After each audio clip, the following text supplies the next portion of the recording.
Good morning. Welcome to the History of Money. My name is Professor Barth, and I'm a history professor at Arizona State University. Today, we embark on lesson 1 of our course, and you'll see the outline there. Part A, we will deal with the origins of commodity money. Part B, we will answer the question, why gold and silver? Part C, we will take a look at the price system. I'm going to dive into a little bit of theory, a little bit of monetary theory before we venture into the ancient world. And so let's take a look at the origins of commodity money. Of course, last time we saw that the more narrow economic definition of money, commonly accepted medium of exchange. We'll see today that there are some items that are used as a medium of exchange that are not commonly accepted, and so therefore they cannot be properly called money. Money is a universal measure of value, and money is a store of value. There are 3 basic types of money, and I'm going to begin today with commodity money, and as the course progresses, we will take a look at the other 2. But when I use the word commodity money, that indicates a type of money that has what economists call intrinsic value, meaning that the item or the good that is being used as money has value in and of itself, outside of its uses as money. The other 2 types of money, representative money, we'll talk about this later in the course.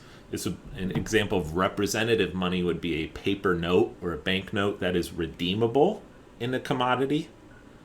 The representative money, the paper note, has no intrinsic value in and of itself, but it represents something with intrinsic value directly. And then the third type of money, which we will get to later in the course, is fiat money, money that has value by decree, by government decree. It doesn't have any intrinsic value in and of itself outside of its uses as money. However, it does have extrinsic value, a value that is external to itself, has been imposed on it by usually a governing authority. So let's take a look at commodity money. The origins of commodity money. Now, there's no consensus among historians or among economists how commodity money originated. There are all many different theories, and the reason for that is we don't have any direct witness to the emergence of money. Commodity money has existed for thousands of years, and so when we talk about the origins of commodity money, it requires a fairly high degree of conjecture,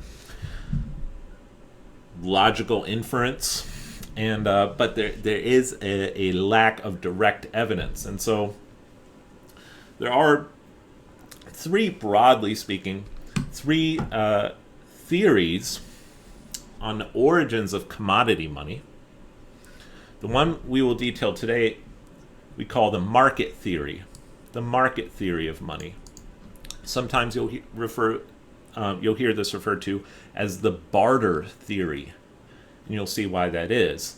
But this is money that emerged through a spontaneous, almost evolutionary, market-based process. Why? In order to avoid or to obviate the inevitable clumsiness that accompanies barter.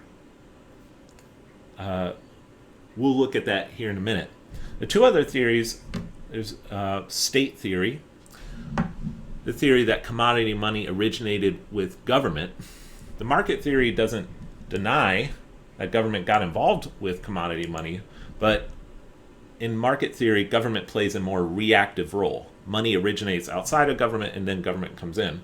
State theory, government begins the money, or the money originates in the government. Laws, decrees, government-directed imposition of a particular money. And then there's a third theory that you might call the social theory or customs theory, that money evolved out of deeply rooted customs. People became accustomed to a particular commodity money through all sorts of different conventions like bride money, blood money, restitution for violent crimes, gift exchanges, tribute, a whole dozens of different reasons. In this case, gold and silver were commonly used for those exchanges, and so therefore it became quite natural for gold and silver to then be used as money, and that these social conventions and customs helped spread the use of money. I'm going to talk about the market theory because I find that most persuasive. Although I think it's probably a combination of market theory and social theory. But we'll see why. And in fact, my research,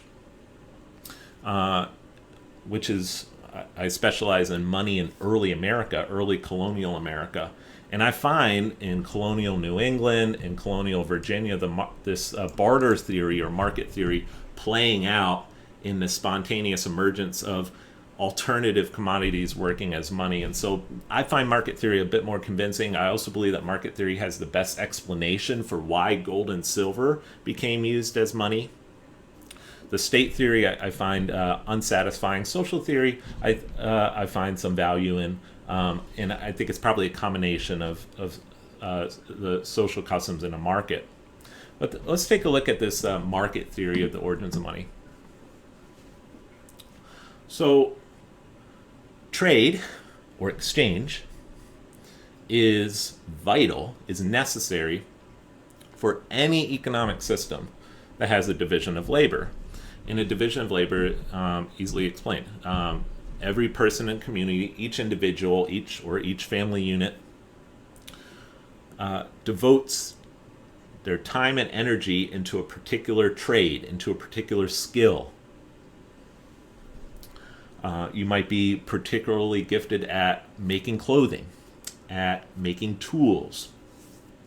So you may specialize in making shoes, or in a more modern era, making apps. And so you devote all of your time into that, but of course you need other things beside what you produce. And so to acquire those things, you must exchange. And so the division of labor, which is very necessary for any complex economy. We can't produce everything ourselves that we need. We have to have a division of labor. And it allows for people to specialize in a particular skill. The division of labor requires trade. We live in a state of economic interdependency. We are not economically self-sufficient, and so trade and exchange are necessary. Now, in a world without money, the way exchange is done is through barter, or what you might call direct exchange. I'm going to use this example, and again, my research specialty is colonial America, so I'm going to use a colonial American example because this process played out in that time and place. So let's say we're in colonial New England, and you have a farmer, and a farmer wants flour. Farmer wants flour. Now, where do you get flour? You get flour from a miller. Wow, he has a neighbor who's a miller, and what do you know? The miller wants corn. That worked out pretty well. The farmer trades corn to the miller, and the miller exchanges his flour to the farmer. Worked out well. Success. No money needed. Just a direct exchange. Let's complicate things a little bit, though. Let's say that the farmer, he wants flour, but the miller, he doesn't need corn. The miller doesn't need corn. What the miller wants are shoes. The farmer doesn't, he's not a shoemaker. So the miller approaches the shoemaker, but the shoemaker doesn't want flour. He's got all the flour he needs. The shoemaker wants corn. What do we run into here? We run into a classic example of the inconvenience of barter. Barter requires a mutual coincidence of wants. A mutual coincidence of wants. And in a very simple economy with not that many goods and services to trade around, that might be possible, but especially the more complex your economy or community becomes, it's very, very difficult to find a mutual coincidence of wants. Imagine you may use OfferUp or Craigslist. Imagine if instead of using money to buy something on OfferUp or Craigslist, you had to trade some non-monetary item to that person who had the thing you wanted, and just by coincidence, they had to want the thing that you had to exchange to them. It's a mess. Barter is quite inconvenient. So in a world without money, how do you get around this predicament? Well, the farmer looks things over, and he decides to trade corn to the shoemaker for shoes. The shoemaker wants corn, so the farmer trades his corn to the shoemaker for shoes. The farmer doesn't need shoes. He has all the shoes he wants, but he knows the miller wants shoes, and the miller has his flour. And so the farmer then takes those shoes that he got from the shoemaker and uses those shoes as a medium of exchange to acquire flour from the miller. So, what do we have? This is an example of indirect exchange. Indirect exchange. The first trade that the farmer participated in involved a non-preferred good, the shoes. Then he took that non-preferred good and used it as a medium of exchange in the second trade to secure the desired good, the flour, from the miller. Indirect exchange requires two trades instead of one. So, going back to this theory, the barter theory of money, or the market theory of money, as indirect exchange is resorted to, the most effective strategy under a system of indirect exchange, if there's not yet any money, is to trade for highly marketable goods. Goods that very few people are likely to refuse. Let me give you an example. During World War II, each soldier obtained a ration of cigarettes. Now, I'll tell you, if I was on the front lines in World War II, I would probably be smoking those cigarettes, right? But there were a lot of non-smokers also. And what do you do with your cigarettes? Do you throw them away? Of course not. You trade them. And soldiers found out pretty quickly that this was a highly desirable item, these cigarettes, because maybe there was somebody who wanted more cigarettes than what their ration gave them. And the cigarette was a highly marketable good. And so pretty quickly, spontaneously, through this barter theory, cigarettes emerged as a medium of exchange in some of these barracks. So much so that cigarettes became so commonly accepted as a medium of exchange that I think you could make the argument, and some have, that cigarettes became actual money, a commodity money during World War II. And that's not the only example in history. In Mesoamerica, before the arrival of Cortez, Columbus, but especially Cortez, the Spaniards found that the Aztecs used cacao beans as a commodity money.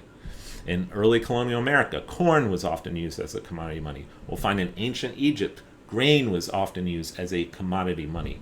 Early colonial Virginia, tobacco was used as a commodity money.